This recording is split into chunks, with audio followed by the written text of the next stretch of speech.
की चेष्टा करते हैं इतने दूसरा चार हो जाता है। पहले अक्षय रोग था, उस पर कंट्रोल किया तो कैंसर हो गया। कैंसर का भी 10-2% को सहारा मिला तो आगे से एड्स शुरू होगी।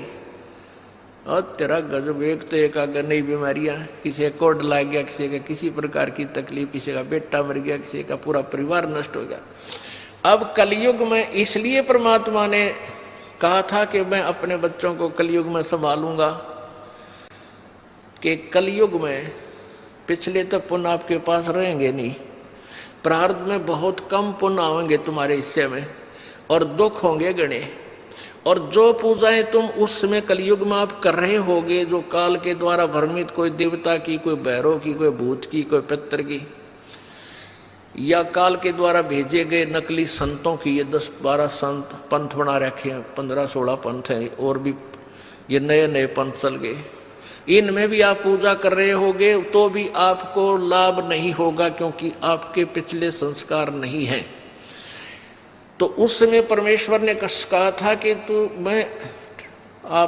तो काल ने ये कहा था कि कलयुग में इनको ऐसा कर दूंगा, ये भक्ति के योग नहीं रहेंगे, शराबी, कवाबी, स्वार्थी, निर्लज, ऐसी पिक्चरें बना दी। देखते आप देख लो पश्चिमी देशों में नगन नाच हो रहा है, सरेआम जो घूम रहे हैं जैसे पशु घूमया करें, नंगे, कोई कुर्ते के छोटे छोटे कपड़े पहनकर बहन बेटियां भी सरेआम ऐसे घूम रही है। तो ऐसी निर्लज्जता कर दी। अब ये हमारे समाज में भी घर करने लगी। पहले ओठों पर लिपस्टिक, ये नाखून पॉलिश और उस तरह के लटक मटक, ये पाउडर चटक मटक, ये कोई बहन बेटी हमने करती नहीं देखी। ऐसी वो वैसाएं किया करती थी, उनको घटिया औरतें माना करते थे। और आज देख लो, जब कोई भी पीछे नहीं रही बहन बेटियां, इसी बूंदी पॉलिश लाऊंगी, पूरे नौ न लाल कर लेंगी, मुंह ऐसा बूंदा लाल, देखते बूंदा शक्ल भी ना अच्छी लगे। तो इस तरह की ड्रामाबाजी इस काल ने करवा दी, हमें निर्लज बना दिया। और सरेआम डांस करती हैं ब्याह शादी में, बेटियां नाचे, उड़े बाप नाचे, उड़े बेटी नाचे, उड़े माँ नाचे। अरे थारा गजब, इधर वैसा ही नाचा करती थी कि तो बंद कोठों में, आज सरेआम नचा दिए काल ने हमारे को, हम निर्लज हो गए। अब इस समाज को देखो, कल बताया था आपको कि इस शिक्षा का अवगुण घना है, लाभ एक है। और ये लाभ सब अवगुणों को सेट कर देगा। कि अवगुण ये है कि निर्लज्जता, चातुरता, हम एक दूसरे के जो है ना प्रिय नहीं रहे, अपनी चतुरता के कारण काग बन गए। काग क्या करता है कि जैसे कौवा होता है, गधे की चोंच कमर टूटी होती है और उस दुखती उस जख्म को ही दूनी चोंच मार मार कर उससे खाता है। हम इस चतुरता के कारण रिश्वत लेते हैं, किसी का काम नहीं कर अधिकारी, रो पैसा लेने के लिए उनको 100 ऑब्जेक्शन लगाकर चक्कर कटाते रहते हैं। कोई 2 का 20 बनाते हैं, सब घी में मिलावट, दूध में मिलावट, सब्जी में, हर चीज़ में मिलावट। कहते हैं ऐसा इंजेक्शन लगाते हैं, बेल का तोरी तड़के इतनी लंबी हो ही पावे। थारा गजब वही, सिर्फ वो बेचन खातिर कि थारा पैसा, तुम्हें पैसा मिल जाए, हुकंड क्रुक। तो ये चतुरता आ गई।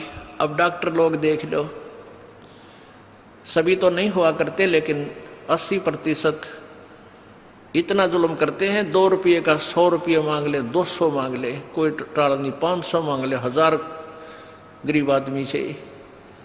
और भी किसी स्तर में देख लो आप, कोई पीछा नहीं रह रहा। जिसका भी जहां दाव लगता है वो तुरंत डंक मार देता है। जिसके पास कोई मिलावट में रोड करने सथाना नहीं है, वो तो करेगा कहां से। तो अब इसमें अवगुण तो इतने हो गए, माया माया दिखाई देती, ना भाई दिखता, ना बाण दिखती, ना भगवान दिखाई देता। और गुण इसमें एक है इस शिक्षा में कि हम अपने सदग्रंथों को स्वयं पढ़कर भगवान पहचान लेंगे। और इस भगवान के पहचानने के उपरांत, इस ज्ञान को सुनने के बाद अपने आप ये माया की हवस नष्ट हो जाएगी। क्योंकि हमें पता चल जाएगा कि हमारे 2 नंबर के काम जुड़ सकता, पैसा नहीं रह सकता, क्योंकि हमारे भाग्य में नहीं है, और भाग्य से ज्यादा ले लिया तो ना जाने किस प्रकार जाएगा। एक भक्त ने बताया कि मेरा इकलौता पुत्र बीमार हो गया और मैं उसके ट्रीटमेंट के लिए, पहले तो किसी ने बताया इस पर छाया है, इस पर प्रेत है, जंतर मंत्र करने वालों के पास लौटा 20-30 हज़ार रुपये वहाँ लगाए। फिर डॉक्टर लोकल हॉस्पिटलों में दिखाया, वहाँ काफ़ी पैसे लगे। फिर बताया इसके दोनों किडनी फेल होगी, all India medical institute Delhi गया, वहाँ किसी से रिश्तेदार से ले लिवा के वो गुर्दा पैसे वैसे दे के कहते उसके 3 लाख रुपए लड़के के लगे, दोनों किडनी चेंज कराई। वो किडनी तो सफल होगी, सुख की सांस ली, 3 लाख रुपये लाग गए, और 6 महीने के बाद वो इकलौता पुत्र बस एक्सीडेंट में मर गया। और तेरा गजब है, टक्कर मार मार कर रोया। उसने जब ये ज्ञान सुना कि जो तुम 2 नंबर से पैसा इकट्ठा करना चाहते हो तुम्हारे भाग्य में नहीं है, अगर ऐसा इकट्ठा कर भी लोगे तो अगर 2 लाख कर लिया तो 3 लाख रुपए तुम्हारे ना जाने किस कारण से और कहां से निकल जाएंगे, और वो पाप रह जाएंगे जो के तो, जो आपने फिर भोगने पड़ेंगे। वो पाप यों के यूं रह जाएंगे, पैसा नहीं रहेगा जो तुम्हारे भाग्य में नहीं था, तुमने धक्के से कहीं से इकट्ठा भी कर लिया था। तो उसने फिर अपनी कथा बताई कि जैसे ऐसे मैं बहुत जुल्मी आदमी था, अब आपके ज्ञान से आंखें खुल गई। एक 2 रुपये की रील आया करती 20-30 साल पहले, 35 साल पहले। ये कैसेट होती है टेप की, ये टेप चले थे उस टाइम, और उस पर दूसरी कंपनी जो अच्छी बिकती थी उसकी मोहर लगा देते थे एक, और 2 रुपये के रिफल थोक के वाला आता था तोल के बाद से, और 35 रुपये की बेचा करता हुआ कैसेट। किसी और कोई खराब हो जाती धमका देता था, भाग जा, ओरिजिनल दे रखी थी बनता है। तो आज मेरे साथ ठीक बनी, और थोड़ी सजा है मुझको आपके ज्ञान से पता लग गया, मेरे जैसे दुष्ट को तो और सजा चाहिए थी। तो पुण्यात्माओं, इस ज्ञान से इस माया की हवस को तो खत्म कर देंगे, ये निर्लज्जता भी खत्म हो जाएगी। हमारी बहन बेटियों देख लो यहाँ पर किस प्रकार आती हैं, एक देवी आया करती हैं ऐसे, ना कोई फंड करती, अपना सीधे साधे कपड़े पहन कर जो एक आम सभ्य समाज में होना चाहिए ऐसा इनका व्यवहार हो गया है। और जाके देख लो कितने शहरा में कार्टून बने अंडे हैं लड़कियां। तो पुण्यात्मा इसको सेट कर देंगे, लेकिन ज्ञान इस शिक्षा की आवश्यकता इसलिए थी कि हम अपने सदग्रंथों को समझकर उस भगवान को पहचान लेंगे, ये अति आवश्यक था। तो परमात्मा कबीर जी ने ये शिक्षा अब सार्वजनिक करनी पड़ी।